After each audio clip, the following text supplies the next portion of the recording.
तो पहला सवाल आपकी स्क्रीन पर है, स्नेह का आपसे पर्यायवाची पूछा जा रहा है। देखिए स्नेह को घृणा नहीं कहते, स्नेह को प्रेम कहते हैं। आंसर आपका बी होगा। कहने के साथियों गद्य का विलोम क्या हो सकता है, तो गद्य का विलोम आपको ध्यान रखना है साथियों पद्य होता है। बहुत तेजी के साथ चलेंगे साथियों हम लोग। कह रहे कि जो भविष्य में आने वाला हो उसको साथियों आगामी कहते हैं, भूतकाल, अकाल या परागामी। आपको ध्यान रखना है जो भविष्य में आने वाला हो उसको आगामी कहा जाता है। मोक्ष की अगर बात करें तो मोक्ष का साथियों विलोम क्या हो सकता है, मोक्ष का विलोम साथियों बंधन होता है। सही जवाब आपको ऑप्शन नंबर सी होगा। उसके बाद देखिए सही वर्तनी वाले शब्द का चयन करिए, यानी कि आपको ये बताना है कि अधीर कैसे लिखा जाता है। मैं कहूंगा जैसे ऑप्शन नंबर ए में लिखा हुआ ये वर्तनी आपकी बिल्कुल सही हो जाएगी अधीर शब्द की। उसके बाद देखिए चुल्लू भर पानी में डूब मरना, इस मुहावरे का मतलब क्या हो सकता है, तो कायर बनना इसको कहेंगे, चुल्लू में पानी भरकर डूब जाना कहेंगे, बेशर्म होना कहेंगे, शर्मिंदा होना कहेंगे। साथियों चुल्लू भर पानी में डूब मरने का मतलब होता है शर्मिंदा होना। आंसर आपका ऑप्शन नंबर डी होगा। उसके बाद देखिए साथियों अनुचर शब्द का पर्यायवाची आपसे पूछा जा रहा है, तो अनुचर को हम लोग सेवक भी कहते हैं साथियों। राइट आंसर आपका ए होगा। उसके बाद देखिए साथ पढ़ने वाला, इसके लिए एक शब्द क्या हो सकता है, तो साथ पढ़ने वाले को साथी कहते हैं, सहपढ़ कहते हैं या सहपाठी कहते हैं। मैं कहूंगा सहपाठी कहा जाता है साथ पढ़ने वाले को। उसके बाद देखिए ज्येष्ठ आपको बताने की वर्तनी कौन से शब्द की बिल्कुल सही है, ज्येष्ठ कैसे लिखा जाता है,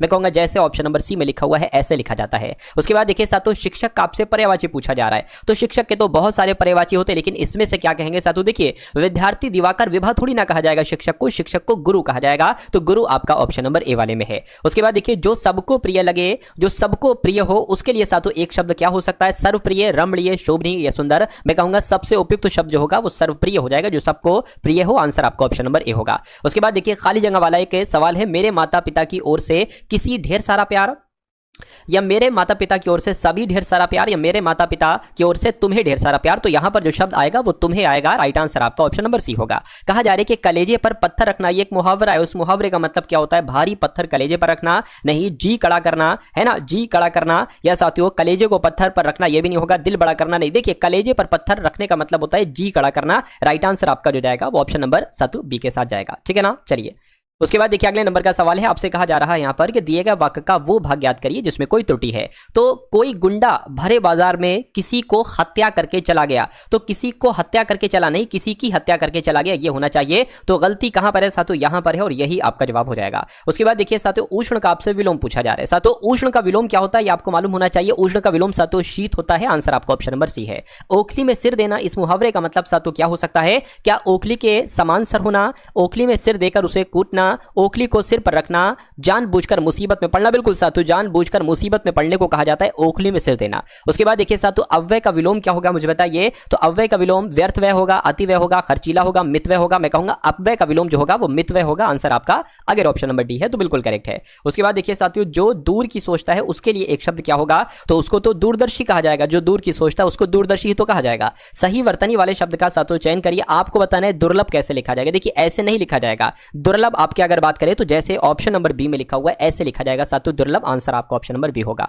उसके बाद देखिए साथियों गोधूली का पर्यायवाची इसमें से मुझे बता दीजिए क्या होता है। देखिए गोधूली को हम लोग संध्या कहते हैं। क्या कहते हैं साथियों, संध्या कहा जाता है। आंसर आपका ऑप्शन। देखिए साथियों आंख न दीदा काले कसीदा, इस लोकोक्ति का अर्थ क्या हो सकता है बताइए जरा। इस लोकोक्ति का मतलब आपसे कुल मिला के साथियों यहां पर पूछा जा रहा है। तो बहुत निपुण बनना, साधन ना होने पर भी काम कर लेना, सर्वथा अयोग्य या योग्यता ना रहने पर भी किसी योग्यता ना रहने पर भी काम करने की शेखी भरना, ये बिल्कुल सही हो जाएगा। आंख न दीदा काले कसीदा यानी कि योग्यता ना रहने, योग्यता उसके अंदर नहीं भी है तब भी वो कह रहा है कि मैं ये काम कर लूंगा, वो शेखी भगा रहा है अपनी। तो कुल मिला के सवाल का जवाब आपका ऑप्शन नंबर डी होगा। मैंने घर जाना था वाक्य में अशुद्ध अंश आपसे पूछा जा रहा है, मुझे बताइए। देखिए मैंने घर जाना था, इसमें दिक्कत है साथ, तो मैंने नहीं मुझे घर जाना था होना चाहिए। मतलब मैंने की जगह पे यहां पर क्या आना चाहिए था, मुझे आना चाहिए था। जो कठिनाई से मिलता है उसके लिए एक शब्द क्या होगा, तो उसको तो सातु दुर्लभ कहा जाता है जो कठिनाई से मिलता है। उसके बाद देखिए अनिल और अनल, यहां पर दो शब्द हैं और दोनों के मतलब आपको बताने क्या। देखिए एक इस अनिल का मतलब होता है हवा और इस अनिल का मतलब होता है साथियों आग।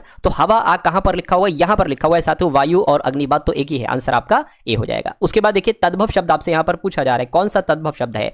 अचरज, अंधकार, अंगरक्षक या आशा। मैं कहूंगा अचरज शब्द जहां पर जो है ना ये एक तद्भव शब्द है साथियों। आंसर आपका ऑप्शन नंबर ए है। उसके बाद देखिए लिखावट में प्रत्यय आप लोग बता दीजिए क्या हो सकता है। तो लिखावट के अंत में क्या आ रहा है साथियों, आवट आ रहा है, यानी कि लिखावट में प्रत्यय जो होगा वो आपका आवट हो जाएगा। उसी प्रकार पराजय में उपसर्ग क्या बन रहा है, देखिए परा अलग हो जाएगा और जय अलग हो जाएगा, यानी कि परा यहां पर साथियों एक उपसर्ग का ही तो काम करेगा। अगला देखिए अनुपम का साथियों पर्यायवाची क्या हो सकता है। तो अनुपम को स्वर्गीय नहीं कहते, लौकिक नहीं कहते हैं, पार्थिव नहीं कहते, अद्वितीय कहा जाता है साथियों अनुपम को। सही जवाब आपका ऑप्शन नंबर डी है। उसके बाद देखिए कलिंदी शब्द का पर्यायवाची साथियों क्या होता है। देखिए कलिंदी का मतलब पता क्या, यमुना, यमुना को कहा जाता है कलिंदी, यमुना का पर्यायवाची होता है साथियों कलिंदी। उसके बाद देखिए इत्यादि शब्द में कौन सी संधि है ये आपसे पूछी जा रही है। देखिए यहां पर अगर बात करते हैं साथियों इसका संधि विच्छेद जो होगा वो इति धन आदि हो जाएगा, लेकिन अगर इसमें संधि पूछे तो यड़ संधि आपको बता देना है। महोत्सव का संधि विच्छेद साथियों क्या होगा, तो महाधन उत्सव होगा, और महाधन उत्सव कहां पर लिखा हुआ है, ऑप्शन नंबर बी में लिखा हुआ है। उसके बाद देखिए निम्नलिखित में से शुद्ध वर्तनी वाला शब्द आपसे पूछा जा रहा है, अस्पृश्यता कैसे लिखा जाता है, ऐसे ऐसे ऐसे या ऐसे। तो मैं कहूंगा साथियों जैसे आपका ऑप्शन नंबर सी में लिखा हुआ है अस्पृश्यता, सेम टू सेम ऐसे ही लिखा जाता है। निम्नलिखित में से कौन सा शब्द कर्मधारय समास नहीं है, ये आपको यहां पर कुल मिला के साथियों बताना है। ऑप्शन नंबर ए की बात करें तो नीलगाय, नीलगाय में कर्मधारय समास है, और उसके अलावा प्रिय सखा में भी है, कृताकत में भी है, लेकिन विद्या अभ्यास में नहीं है। विद्या का अभ्यास यानी कि साथियों तत्पुरुष समास है, यहां पर क्या संबंध तत्पुरुष समास है, तो कुल मिला के कर्मधारय समास कहां पर नहीं है, ऑप्शन नंबर डी वाले में नहीं। अगला सवाल आपकी स्क्रीन पर है, आपसे कहा जा रहा है साथियों यहां पर के सोरठा के प्रथम चरण में कितनी मात्राएं होती है, तो कितनी मात्राएं होती है साथियों, 11 मात्राएं होती हैं। राइट आंसर आपका ऑप्शन नंबर बी होगा। उसके बाद देखिए कहा जा रहा है कि निम्नलिखित में से कौन सा शब्द अलंकार है, तो कौन सा इसमें शब्द अलंकार है, उपमा, रूपक, उत्प्रेक्षा, यमक। मैं कहूंगा यमक की अगर बात करें तो ये एक शब्द अलंकार है। उसके बाद देखिए नवल सुंदर श्याम, शरीर की सजल नीरज सी कल क्रांति थी, इसमें अलंकार आपसे यहां पर साथियों पूछा जा रहा है, तो इसकी अगर बात करते हैं इसमें आपका उपमा अलंकार हो जाएगा। उसके बाद देखिए रोला के प्रत्येक चरण में कितनी मात्राएं होती हैं, तो रोला के प्रत्येक चरण में 24 मात्राएं होती हैं। सही जवाब आपका ऑप्शन नंबर सी होगा।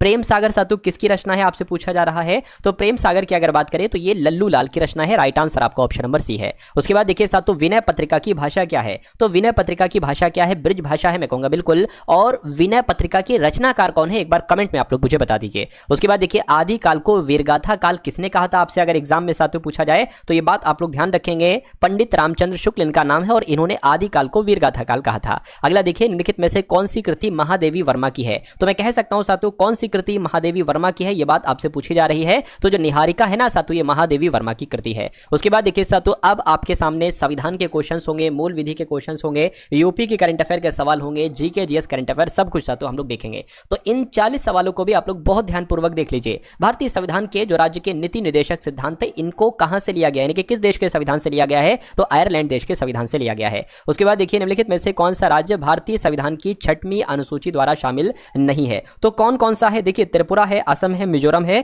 लेकिन अरुणाचल प्रदेश नहीं है, तो अरुणाचल प्रदेश आपके सवाल का जवाब हो जाएगा। अगला देखिए संविधान का कौन सा अनुच्छेद शिक्षा के अधिकार से संबंधित है, तो जो अनुच्छेद 21 का ए है ना साथियों, अनुच्छेद 21 का ए ये शिक्षा के अधिकार से संबंधित है। उसके बाद देखिए साथियों आपसे कहा जा रहा है कि संविधान के अनुसार इनमें से कौन सा किसी नागरिक का मूल कर्तव्य नहीं। ये बहुत इंपॉर्टेंट क्वेश्चन है साथियों, आपके एग्जाम में आ जाए तो बहुत बड़ी बात नहीं है साथियों, बहुत नॉर्मल बात है अगर आपके एग्जाम में ये आ जाए। देखिए पुरुष और स्त्री को समान रूप से जीविका के पर्याप्त साधन प्राप्त करने का अधिकार, क्या ये मौलिक अधिकार है नागरिक का, है ना। स्वतंत्रता के लिए हमारे राष्ट्रीय संघर्ष को प्रेरित करने वाले महान आदर्शों को सजोना और उनका पालन करना, ये तो है साथियों नागरिक का मौलिक अधिकार। उसके अलावा हमारी सामाजिक संस्कृति की गौरवशाली परंपरा का महत्व समझे और उसका परिरक्षण करे, ये भी हमारे नागरिक हम सबका मौलिक कर्तव्य है। देश की रक्षा करे और आह्वान किए जाने पर राष्ट्र की सेवा करे, ये भी करे। मैं कहूंगा साथियों ये ऑप्शन नंबर ए वाला नागरिक का मौलिक कर्तव्य नहीं है, अब नहीं है तो यही आपका जवाब होगा। उसके बाद देखिए अगले नंबर का सवाल है, कह रहे कि भारत के उपराष्ट्रपति का चुनाव इनमें से कौन करते हैं, तो कौन करते हैं साथियों, संसद के दोनों सदनों के सदस्यों के द्वारा,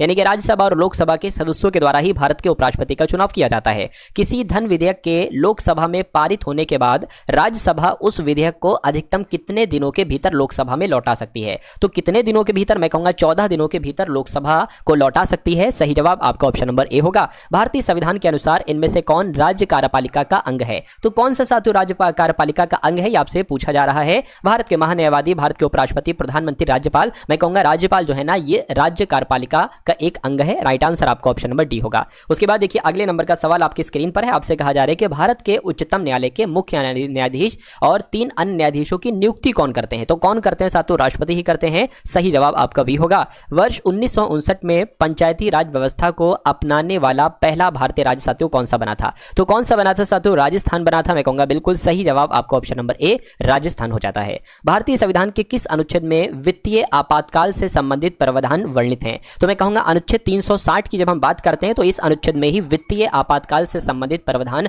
वर्णित है। राइट आंसर आपका ऑप्शन नंबर सातों सी होगा।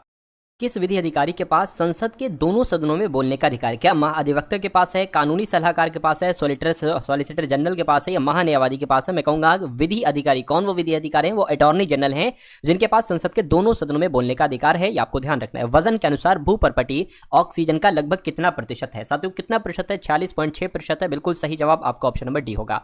भूकंप के दौरान कौन सी तरंगे उत्पन्न होती हैं, तो आपसे यहां पर अगर बात करें तो कौन सी तरंगे साथियों भूकंपीय तरंगे पैदा होती हैं। अगला सवाल देखिए, हमारे वातावरण में प्रतिशत, कितने प्रतिशत नाइट्रोजन है? तो अगर बात करते हैं 78% है, तो बिल्कुल सही आपका जवाब है। उसके बाद देखिए नसाउ किस देश की सातु राजधानी है? नसाउ की यहां पर बात चल रही है और ये सातु महामास देश की राजधानी है, ये आपको ध्यान रखना है। अगला क्वेश्चन आपकी स्क्रीन पर है कि मलमल शब्द के संबंध में निम्नलिखित में से कौन सा कथन सही है? ये बांग्लादेशी चित्रकला की एक शैली है, ये पत्थरों पर लेखन की एक तकनीक है, ये एक प्रकार का सूती कपड़ा है। बिल्कुल सातु, मलमल एक सूती कपड़ा, एक प्रकार का सूती कपड़ा है, आपको ध्यान रखना है। निम्नलिखित में से कौन सी जलसंधि अंडमान और निकोबार द्वीप समूह को अलग करती है? तो सातु किसकी बात चल रही है? 10 डिग्री जलसंधि की बात चल रही है। ये जलसंधि अंडमान और निकोबार द्वीप समूह को अलग करती है। सातु थोड़ा सा वेट आप लोग करिए, अभी हम लोग रीजनिंग के क्वेश्चन स्टार्ट करने वाले हैं जो सबसे टॉप लेवल के होंगे और वही आपके एग्जाम में आपको देखने को मिलेंगे। निम्नलिखित में से कौन सा देश भारत का पड़ोसी है? तो अगर हम बात करते हैं चारों देशों में से नेपाल भारत का पड़ोसी है। अरावली पर्वत भारत के निम्नलिखित में से किस राज्य से होकर नहीं गुजरती है? तो साथियों हरियाणा से होकर गुजरती है, गुजरात राजस्थान से होकर गुजरती है, लेकिन महाराष्ट्र से होकर नहीं गुजरती है। निम्नलिखित में से कौन सी भारत की वो एकमात्र झील है जिसका निर्माण पृथ्वी पर उल्का पिंड के टकराने से हुआ था? तो किसकी बात चल रही है साथियों, बताइए। मैं कहूंगा लोनार झील की साथियों यहां पर बात चल रही है। लोनार झील वो भारत की एकमात्र झील है जिसका निर्माण पृथ्वी पर उल्का पिंड के टकराने से हुआ था। अगला क्वेश्चन देखिए, भारत की सबसे बड़ी प्रायद्वीपीय नदी कौन सी है? तो आपको यहां पर याद रखना है गोदावरी नदी ही भारत की सबसे बड़ी प्रायद्वीपीय नदी है। गांधी सागर बांध ये किस राज्य में स्थित है? तो ये कहां पर है साथियों? ये मध्य प्रदेश में स्थित है, गांधी सागर बांध। अगला देखिए, लैटराइट मिट्टी वाले क्षेत्र में विकसित होती है। तो लैटराइट मिट्टी वाले क्षेत्र में उच्च तापमान एवं भारी वर्षा, मतलब कहने का मतलब देखिए यहां पर एक खाली जगह है। लैटराइट मिट्टी उच्च तापमान एवं भारी वर्षा वाले क्षेत्र में विकसित होती है या उच्च तापमान निम्न वर्षा? मैं कहूंगा उच्च तापमान और भारी वर्षा वाले क्षेत्र में विकसित होती है लैटराइट मिट्टी। उसके बाद देखिए इनमें से किसे मिल्कमैन ऑफ इंडिया कहा जाता है? तो मिल्कमैन ऑफ इंडिया किसको कहा जाता है, आपसे पूछा जा रहा है। तो वर्गीज कुरियन को मिल्कमैन ऑफ इंडिया कहा जाता है। उसके बाद देखिए साथियों अगले नंबर का क्वेश्चन आपकी स्क्रीन पर कह के अगस्त 2025 में केंद्रीय गृह मंत्रालय ने उत्तर प्रदेश के शाहजहांपुर जिले के किस कस्बे का नाम बदलकर परशुरामपुरी करने को आधिकारिक रूप से साथियों मंजूरी दी है? तो इस सवाल का जवाब जो होगा वो जलालाबाद होगा। राइट आंसर आपको ऑप्शन नंबर ए होगा।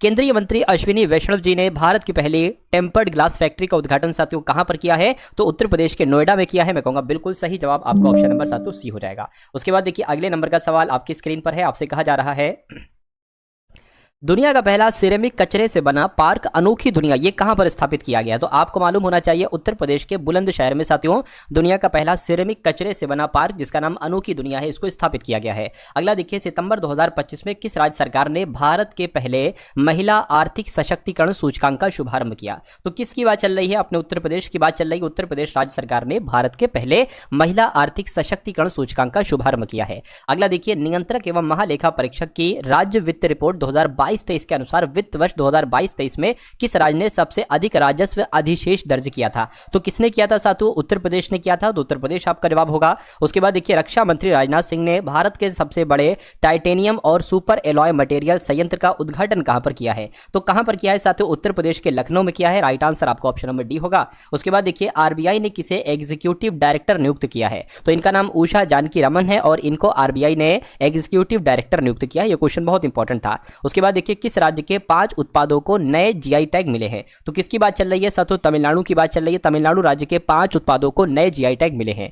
किसे अफ्रीका में पहला नौसेना बेस स्थापित करने का ऑफर मिला है? तो किसको मिला है साथियों? मैं कहूंगा रूस को मिला है। रूस जो है ना, ये अफ्रीका में पहला नौसेना बेस स्थापित करने का ऑफर मिला है। अगला देखिए, रॉबिन स्मिथ का 62 वर्ष की आयु में निधन हुआ है, वो कौन है? तो अगर बात करते हैं साथियों इनकी तो वो कौन थे? वो एक क्रिकेटर थे, ये आपको ध्यान रखना है। अगला देखिए, पीएमओ का नाम बदलकर क्या रखा गया है? तो पीएमओ का नाम बदलकर सेवा तीर्थ कर दिया गया है। ये क्वेश्चन बहुत इंपॉर्टेंट है। केंद्रीय अप्रत्यक्ष कर एवं सीमा शुल्क बोर्ड के नए अध्यक्ष साथियों किसको नियुक्त किया गया है? तो विवेक चतुर्वेदी को ही केंद्रीय अप्रत्यक्ष कर एवं सीमा शुल्क बोर्ड के नए अध्यक्ष के रूप में नियुक्त किया गया है। नागपुर यूनिवर्सिटी की पहली महिला वाइस चांसलर कौन बनी है? तो इनका नाम मनाली क्षीरसागर है और ये नागपुर यूनिवर्सिटी की पहली महिला वाइस चांसलर बनी है, मनाली क्षीरसागर। उसके बाद देखिए अगला सवाल है, पीएनबी ने किसे अपनी पहली महिला ब्रांड एम्बेसडर नियुक्त किया है? तो यहां पर अगर बात करते हैं साथियों, इनका नाम क्या है? हरमनप्रीत कौर इनका नाम है और पीएनबी ने अपनी पहली महिला ब्रांड एम्बेसडर हरमनप्रीत कौर को नियुक्त किया है। 7वें भारत अंतर्राष्ट्रीय समुद्री शैवाल एक्सपो की मेजबानी कौन करेगा? तो साथियों कौन करेगा? कोच्चि करेगा। कोच्चि आपके सवाल का बिल्कुल सही जवाब। कहा जा रहा है कि कथन आपके सामने कह रहा है कि निर्देशक के एक लिखित आश्वासन देने के बाद की कहानी ने किसी भी ऐतिहासिक तथ्यों को विकृत नहीं किया था, फिल्म रिलीज हुई। अब धारणा यहां पर क्या कही जा रही है साथियों? फिल्म कुछ ऐतिहासिक तथ्यों पर आधारित है, ये बात बिल्कुल सही है साथियों, तभी निर्देशक ने एक लिखित आश्वासन दिया है ना, और जो है कहानी ने किसी भी ऐतिहासिक तथ्यों को विकृत नहीं किया है, तो फिल्म रिलीज हो गई। और जाहिर सी बात है ये कुछ ऐतिहासिक तथ्यों पर आधारित थी, किसी विशेष समुदाय से जुड़े नेताओं ने रिलीज होने वाली फिल्म का विरोध किया, ऐसा जिक्र यहां पर नहीं किया गया है, तो ये गलत हो जाएगा, ये वाला आपका सही हो जाएगा और यही आपका जवाब हो जाएगा। उसके बाद देखिए अगले नंबर का सवाल आपकी स्क्रीन पर है। कॉलेज के लिए निकलने से पहले सीता अपनी मां से खाना बनाना सीख रही है, ठीक है, कोई दिक्कत नहीं है। अब निष्कर्ष दो हैं साथियों, दोनों में से आपको बताना है कौन सा सही है। सीता खाना बनाना नहीं जानती थी, ये बात बिल्कुल सही है, तभी तो वो सीख रही है, नहीं जानती थी। सीता कॉलेज के लिए निकलने से पहले अपने दोस्तों को पार्टी देना चाहती, ऐसी किसी भी बात का यहाँ पर जिक्र नहीं किया गया, तो दूसरा वाला गलत है, पहला वाला साथियों आपका यहाँ पर सही है। चलिए तो अब उसके बाद देखिए अगले नंबर का क्वेश्चन आपकी स्क्रीन पर है, देखिए और बताइए आपका जवाब क्या होगा। देखिए एक निश्चित कूट भाषा में 7 8 3 को क्या लिखा जाता है साथियों, ये कुछ नहीं है। 7 8 3 का मतलब क्या है, Naira likes ice cream, Naira likes ice cream.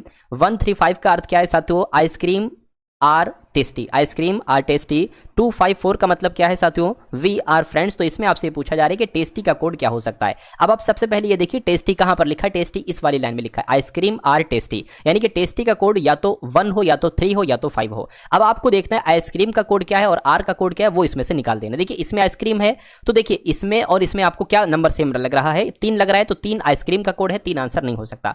अब साथियों आपको आर का कोड देखना है, आर का कोड आपको इसमें मिल जाएगा, तो 254 और 135 में क्या सेम है, 5 सेम है, तो 5 आर का कोड हो जाएगा, बचेगा 3। तो 3 की अगर बात करें ये साथियों टेस्टी का कोड हो जाएगा, तो 3 आपके इस क्वेश्चन का बिल्कुल सही और सटीक जवाब हो जाएगा। कि विकुल रजत का भतीजा है, रजत की माता निशा है, सुरेश के 2 बच्चे हैं रजत और नीलेश का विकुल से क्या संबंध है आपसे पूछा जा रहा है।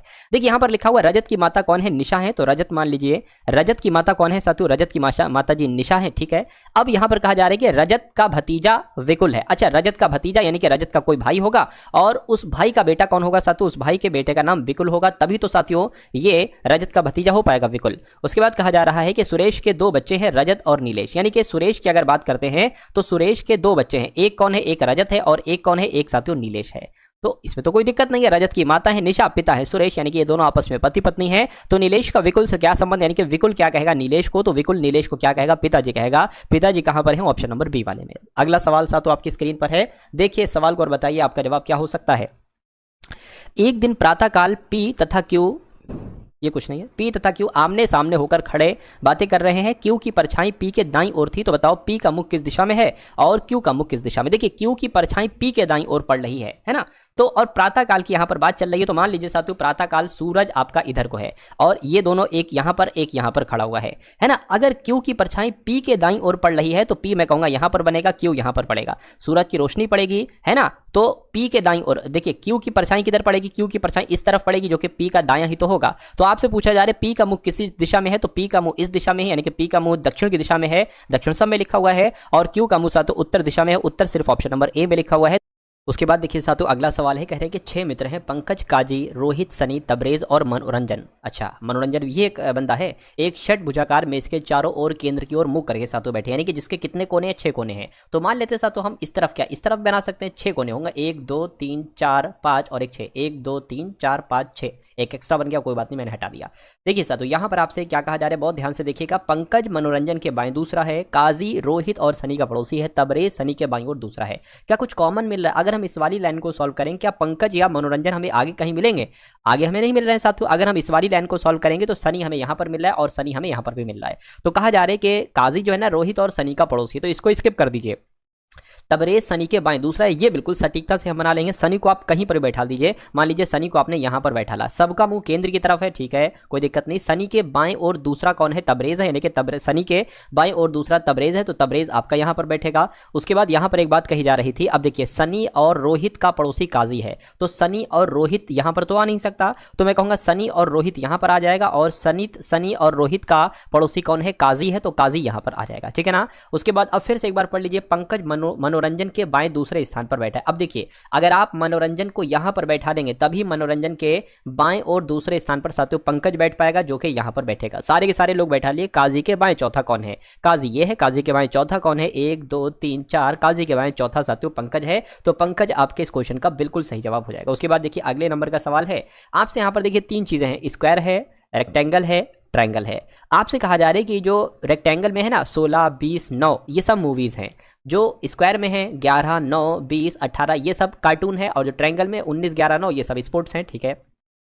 सवाल जरा पढ़िए फिर बताइए आपका जवाब क्या होगा। दिए गए चित्र को ध्यानपूर्वक देखिए और प्रश्न का उत्तर दे। विभिन्न अनुभागों की संख्या दर्शाती है जो विभिन्न प्रकार के टीवी चैनल देखना पसंद करते हैं। ठीक है, कोई दिक्कत नहीं। यानी कि ऐसे कितने व्यक्ति हैं जो केवल खेल और कार्टून दोनों चैनल देखना पसंद करते हैं। यानी कि ऐसे कितने व्यक्ति जो केवल खेल, खेल का मतलब क्या है, कार्टून है ना, खेल का मतलब क्या है, कार्टून, और केवल खेल और कार्टून, कार्टून की अगर बात करें यहाँ पर से सातु आपको आंसर बताना है। मैं कहूंगा सातु अगर हम बात करते हैं 11 एक ऐसा नंबर है जो कि कार्टून और स्पोर्ट के अंतर्गत आ रहा है लेकिन मूवी के अंतर्गत नहीं आ रहा है, तो यही आपका जवाब हो जाएगा। राइट आंसर आपका ऑप्शन नंबर डी होगा।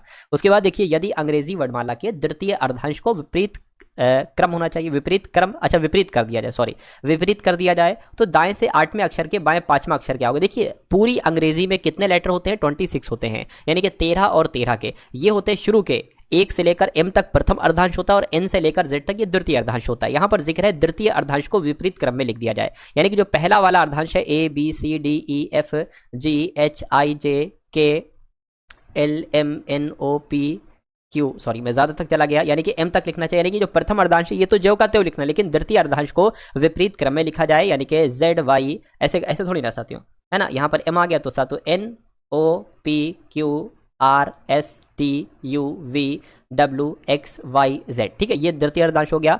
तो कहा द्वितीय अर्धांश को विपरीत कर दिया जाए, तो हमने विपरीत कर दिया, तो कह रहे हैं तो दाएं से, यानी कि इस तरफ से दाएं से 8वां अक्षर कौन सा होगा, 1 2 3 4 5 6 7 8, 8वां अक्षर यू होगा, और इसके बाएं 5वां अक्षर क्या होगा, इसके बाएं 5वां अक्षर 1 2 3 4 5 क्या होगा, जेड होगा। तो मैं कहूंगा जेड आपके इस क्वेश्चन का बिल्कुल सही और सटीक हो जाएगा। समझ में आ रहे हैं सातों सवाल, यही कॉन्सेप्ट आपको आपके एग्जाम में देखने को मिलेंगे। चलिए सातों, उसके बाद देखिए नेक्स्ट नंबर का क्वेश्चन आपकी स्क्रीन पर आ चुका है। क्या कहा जा रहा है आपसे, देखिए और बताइए आपका जवाब क्या होगा। एक संख्या है 8 4 2 9 5 1 6, इसमें अंकों के कितने युग्म ऐसे हैं जिनमें से प्रत्येक के मध्य उतने ही अंक हैं जितने के संख्या, ये वाली संख्या के अंकों को बढ़ते हुए क्रम में लगाने पर उनके मध्य में होते। देखिए पहले संख्या को ऐसे लिख लीजिए 8 4 2 9 5 1 6 लिखिए है, सही बिल्कुल लिखिए। उसके बाद अब इसको बढ़ते क्रम में लिखिए। बढ़ते क्रम में सबसे पहले छोटा 1 है तो 1 आ जाएगा, उसके बाद साथियों 2 है 2 आ जाएगा, फिर 4, फिर 5, और फिर साथियों 6, और फिर 8, और फिर 9। अब आपको ये देखना है कौन अपनी जगह से टस से मस नहीं हुआ है, कितने नंबर ऐसे हैं। अच्छा नहीं, ये चीज़ नहीं है, दूसरी चीज कही जा रही थी। अच्छा मतलब इस संख्या में अंकों के ऐसे कितने युग्म ऐसे हैं जिनमें से प्रत्येक के मध्य उतने ही अंक हैं जितने के संख्या के अंकों को बढ़ते हुए क्रम में लगाने पर। कोई दिक्कत नहीं, मैं समझ गया। देखिए यहां पर अगर हम बात करें, देखिए 1 से 8 के बीच कितने नंबर हैं, 1 2 3 4, और यहां पर भी अगर हम बात करें साथों 1 से 8 तक में 1 2 3 4 नंबर हैं। तो एक युग्म, कितने युग्म, मैं कहूंगा एक युग्म अभी तक हमें मिल चुका है। दूसरे युग्म की अगर हम बात करते हैं साथों, ये देखिए 2 4, और यहां पर भी 2 4 जीरो संख्या है, तो एक और युग्म हमें मिल गया, टोटल 2 युग्म हो गए। और है कि साथों दिमाग लगाइए, देखिए क्या और हो सकते हैं। अगर हम बात करते हैं साथों, देखिए यहां से अगर हम बात करते हैं साथों, देखिए 2 5 के बीच एक संख्या, 2 5 के बीच एक संख्या, तो तीसरा युग्म हमें मिल गया। और कोई है, और कोई साथियों नहीं है, तो मैं कहूंगा ऐसे कुल मिला के 3 युग्म हैं, तो 3 संख्या आपका जवाब हो जाएगी। एक दिन में 4 घंटे कार्य करके आर एक कार्य को 12 दिन में पूरा कर सकता है। ठीक है, एक दिन में 8 घंटे कार्य करके ए समान कार्य को, यानी कि उसी कार्य को 9 दिन में पूरा कर सकता है। देखिए इन लाइनों का मतलब आखिर क्या है, अगर एक दिन में 4 घंटे कार्य कर रहा है और आर एक कार्य को 12 दिन में कर पा रहा है, यानी कि 12 दिन तक वो कार्य करता रहता है डेली 4-4 घंटे करके, तो टोटल कुल मिला के अगर बात करते हैं उसने क्या, उसने 48 घंटे काम किया। यानी कि अगर हम बात करते साथियों आर एक कार्य को 48 घंटे में पूरा कर पा रहा है, यही तो इसका मतलब होगा साथियों। अच्छा उसके बाद इसकी बात करिए कहने के, तथा एक दिन में 8 घंटे कार्य करके उसी कार्य को 9 दिन में पूरा करता है। कौन, ए जो है ना साथियों 9 दिन तक कार्य करता रहता है और 8 घंटे कार्य करता है, तो मैं कहूंगा ए ने कितना काम किया, 8 नहीं 72, यानी कि ए अगर बात करें तो उस काम को 72 घंटे में साथियों पूरा कर पाता है। तो इन 2 लाइनों का मतलब कुछ और था, मतलब तो यही था, लेकिन घुमा के ये चीज बताई गई थी। तो यहां पर अगर बात करें तो आर एक काम को 48 घंटे में करता है और ए एक काम को 72 घंटे में करता है। इन 2 लाइन को मतलब ये निकला है। उसके बाद कहा जा रहा है कि ए एक दिन में 2 घंटे कार्य करके, एक दिन में 2 घंटे कार्य करके आर और ए दोनों मिलकर उसी कार्य को कितने दिन में पूरा कर पाएंगे। बहुत आसान है। सबसे पहले एक ऐसा नंबर यहां पर ले लीजिए जो कि 48 से भी कट जाए और 72 से भी कट जाए। वो क्या नंबर होगा, वो टोटल काम होगा। तो साथियों सबसे पहले 48 72 का एलसीएम निकाल लीजिए, तभी तो पता चलेगा साथियों। 24 हो जाएगा, ये आपका 36 हो जाएगा, 2 से करेंगे 12 आ जाएगा, ये आपका 18 आ जाएगा, 2 से करेंगे 6 आ जाएगा साथियों, ये 9 आ जाएगा, फिर 3 लेंगे साथियों, 3 दूना 6, 3 3 9, फिर एक बार 2 लेना पड़ेगा, एक बार 3 लेना पड़ेगा, 2 दूना 4, 4 दूना 8, 8 3 24, 24 की साथियों 6 से गुणा करा लीजिए, 24 की गुणा अगर आप 6 से कराते हैं तो कितना आता है, 6 चौक आपका 24 हो जाएगा, 6 दूना 12 13 14 144 आ जाएगा। 144 की अगर बात करें तो ये 48 जो है ना, ये तियाँ 48 तियाँ 144 होगा। और 72 की अगर बात करें सातों 72 दूना 144 होगा। यानी कि आर 1 घंटे में 3 काम करता है और ए 1 घंटे में सातों कितना काम करता है, 2 काम करता है। इसका मतलब ये होगा। और टोटल काम कितना है, टोटल काम सातों 144 है। ठीक है। यहां पर कहा गया है कि एक दिन में 2 घंटे कार्य करता है। ये दोनों मिलकर 1 घंटे में कितना काम करते हैं, 3 + 2 यानी कि 5 काम करते हैं। लेकिन एक दिन में 1 घंटे थोड़ी, एक दिन में 2 घंटे काम हो रहा है। तो 2 घंटे में सातों ये कितना काम करेंगे, मैं कहूंगा ये 10 काम करेंगे। तो एक दिन में 2 घंटे काम करके ये दोनों 10 काम कर रहे हैं। टोटल काम कितना है, 144। तो मैं कहूंगा आर तथा ए दोनों मिलकर उसी कार्य को कितने दिन में पूरा करेंगे, 10 से भाग दे दीजिए, क्योंकि डेली 10 काम हो रहा है। टोटल काम है 144। 2 से कट करेंगे 5 आ जाएगा, ऊपर सातों 72 आ जाएगा। यानी कि 72 सही 72/5 दिन में वो काम हो पाएगा। ऐसा कहां पर लिखा हुआ, ऐसा आपका ऑप्शन नंबर सी में लिखा हुआ है। उसके बाद देखिए सातों अगले नंबर का क्वेश्चन आपकी स्क्रीन पर है, देखिए और बताइए आपके सवाल का जवाब क्या हो सकता है। कहा जा रहा है कि 6400 की एक राशि पर 10% वार्षिक दर से 2 वर्षों के चक्रवृद्धि ब्याज का संयोजन वार्षिक किया गया है तथा साधारण ब्याज के मध्य अंतर। देखिए कभी भी अगर आपको सवाल में चक्रवृद्धि ब्याज और साधारण ब्याज का अंतर दे रखा हो और ये अंतर जो हो ना, ये अंतर 2 वर्ष का हो, तो एक सूत्र होता है साथ, वो सूत्र आप लोग लगा लेंगे। ये 2 वर्ष की ब्याजों का अंतर है। ब्याजों का अंतर का सूत्र सातों मैं आपको बता दे रहा हूं। ब्याजों का अंतर का सूत्र होता है सातों मूलधन, क्या मूलधन, और सातों ब्रैकेट में आ जाएगा आपका दर अपॉन 100 और यहां पर आ जाएगा सातों समय। चलिए समय यानी कि टी आ जाएगा। चलिए मूलधन की अगर बात करें, मूलधन कितना है सातों 6400 आपका मूलधन है। दर की अगर बात करें 10% है बटे 100 आ जाएगा। और समय कितना है, 2 वर्ष है, तो ये आ जाएगा। इतनी बात सातों क्लियर है। चलिए 6400 गुणा 10 स्क्वायर लगाए ना इसलिए, और ये क्या हो जाएगा 100 गुणा 100 हो जाएगा। तो इन 2 जीरो से ये 2 जीरो कैंसिल, इन 2 जीरो से ये 2 जीरो कैंसिल, यानी कि ब्याजों का अंतर कितना निकला सातों, 64 रुपए निकला। तो 64 रुपए कहां पर लिखा हुआ है, ऑप्शन नंबर डी में लिखा हुआ है। तो जिनका आंसर ऑप्शन नंबर डी के साथ है तो आंसर आपका बिल्कुल करेक्ट हो जाएगा। अगला सवाल आपकी स्क्रीन पर है, सिंप्लीफिकेशन का क्वेश्चन है सातों आपकी स्क्रीन पर। 1.25 माइनस ब्रैकेट में 1 भाग ब्रैकेट के अंदर 3 प्लस फिर सबसे छोटे वाले ब्रैकेट में 2 माइनस 0.4 गुणा 2.5। तो सबसे पहले इसकी और इसकी गुणा होगी, क्योंकि ये सबसे अंदर वाले ब्रैकेट में है। तो करा लीजिए सातों, क्या आएगा मेरे ख्याल से 2.5 की गुणा 0.4 से कराओगे तो 1.00 आएगा, यानी कि पूरा 1 आ जाएगा। फिर 2 में से 1 जाएगा तो कितना बचेगा, 1 बचेगा, यानी कि इस पूरी की जगह पर सातों कितना आ जाएगा, 1 आ जाएगा। 1 + 3 यानी कि 3 + 1 कितना हो जाएगा सातों, 4 हो जाएगा। ये भाग आ गया, मैंने लिख दिया। यह एक काम करिए, सही से लिख देता हूं, भाग लगाए ना, तो 1/4 हो गया। और ये क्या है, 1.25 है। अब इसको कैलकुलेट करा लीजिए। देखिए अगर हम बात करें 1.25 माइनस, हम क्या करेंगे, पॉइंट लगाएंगे, 0 बढ़ाएंगे, हो गया 10/4। इसको कैलकुलेट करिए, 4 दूना 8 हो जाएगा, 2 बचेगा, पॉइंट लगा है, 0 बढ़ा लिया, 4 पंजे आपका 20 हो जाएगा। सॉरी हाँ, 4 पंजे आपका 20, ये 20 कट जाएगा। अब 1.25 में से 0.25 घटेगा तो सिर्फ और सिर्फ 1 ही तो बचेगा। तो 1 कहां पर लिखा हुआ है, 1 आपका ऑप्शन नंबर सी। तो दोस्तों ये वीडियो आप लोगों को कैसी लगी कमेंट बॉक्स में ज़रूर बताएं। वीडियो अच्छी लगे तो वीडियो को लाइक करें और चैनल पर नए हैं तो चैनल को सब्सक्राइब करें।